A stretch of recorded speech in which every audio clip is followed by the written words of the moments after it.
ఆడొక ఎదవయ్యాడన్న ఒక్కసారి కూడింది అనుకో నెప్పేసి ఎరగడ్డ ఉంది మీడియా వాళ్ళందరినీ ఆడిచ్చాడు నిన్న బయటకు ఏమనుకుంటారా వాడి మీద చర్యలు అనేవి తీసుకోవాలి. అరే బాబు పోలీసులు ప్రకటించారా ఏదో నీ ఛానల్ మీద అంత రివర్స్ ఉంది అందరిని పెద్ద చేశాడు. నమస్తే అన్న. నా అన్వేషణ ప్రపంచ యాత్రికుడు ఇన్స్టాగ్రామ్ డిలీట్ అయిపోయింది చూసారా మీరు ఏం చెప్పదలుచుకున్నారు? ఏం డిలీట్ అయిందన్న నిన్న డిలీట్ అయిందని ఆడే చెప్పాడా? నేను అప్పుడు కూడా అడిగా అరే బాబు పోలీసులు ప్రకటించారా ఏదైనా వచ్చిందా పెద్ద ఛానల్లో అని అడిగితే ఏ ఛానల్ వచ్చింది ఛానల్ వచ్చేసిన డిలీట్ అయిందని ఆడే వచ్చి అడిగి తెలిసి కూడా బయటకు ఏమనుకుంటారా నాకు ఇంకా రూపాయి రావడానికి కొత్త ఆలోచనలు అడిగా. యూట్యూబ్ లో ఏం రావట్లా, యూట్యూబ్ లో ఎవరు కామెంట్లు చేయట్లేదు, ఎవరు వాటిని పట్టించుకోవట్లా. వచ్చినా కూడా నెట్టేస్తున్నారు. ఇంతకుముందు లైక్ కొట్టేవాళ్ళు ఒక 2 నిమిషాలు చూసేవాళ్ళు.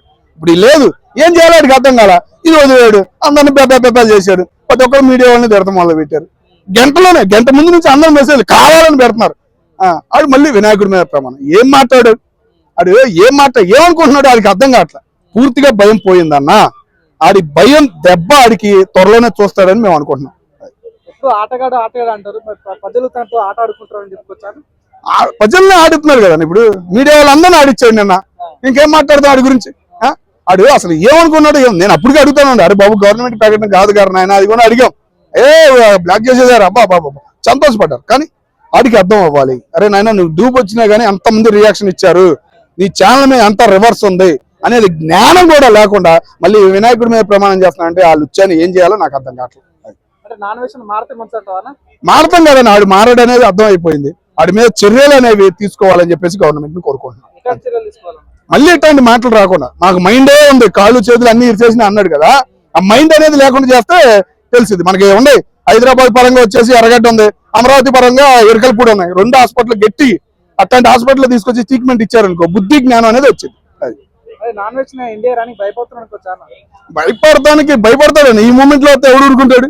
ఆడికి ఆడ కనపడినా కూడా ఆడు బయట కూడా వీడియోలు తీట్లా ఆడకో పారిపోయి తోటలోనే అడవుల్లోనే వీడియోలు తీసుకుంటున్నాడు. పబ్లిక్ లో ఒక వీడియో పెట్టలా అంతకుముందు పబ్లిక్ లో పెట్టేవాడు ప్రతి వీడియో. ఇప్పుడు ఏమైనా పెడుతున్నాడు ఎవడైనా తెలుగుడు కనపడినా ఎవడైనా ఇండియా వాడు కనపడినా అని కొడతాడు. అది ఖాయం. ఆడొక ఎదవయ్యాడన్న.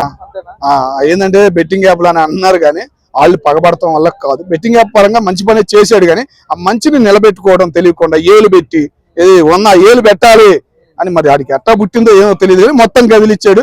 పోయి మన హిందూ పరంగా దేవుళ్ళ జోలికి వెళ్ళాడు.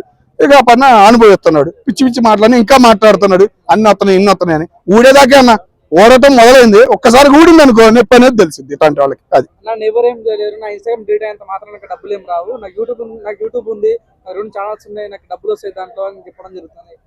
ఆడిప్పుడు ఈ మాటలకైనా పోలీసుల రియాక్షన్ మొదలవ్వాలని కోరుకుంటున్నాం. రియాక్షన్ మొదలై ఎట్లా ఉండిద్దో అనేది వాడికి చూపించాలని చెప్పేసి నేను అనుకుంటున్నాను. ఎందుకంటే మనకి ఇప్పుడు హైదరాబాద్ కమిషన్ మారే మూమెంట్ కాబట్టి పట్టించుకోవాలి. మూమెంట్ పరంగా వచ్చిన కొత్త వాళ్ళు ఎవరైనా కానీ వాడి మీద రియాక్షన్ ఉండిద్దని నేను అనుకుంటున్నాను.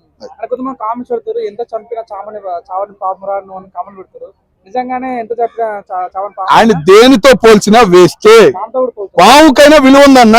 పావును పూజిస్తారు. ఈ ఎదవను పోయి పావుతో పోలుస్తానంటావు నువ్వు? ఆడు మనిషే కాదు. ఆడు దేవుడి మీద ప్రమాణం చేశాడంటే ఆడంత ముక్రుడు ఆడంత నీచుడు ఇంకొకటి లేడన్న నా ఉద్దేశం ప్రకారం.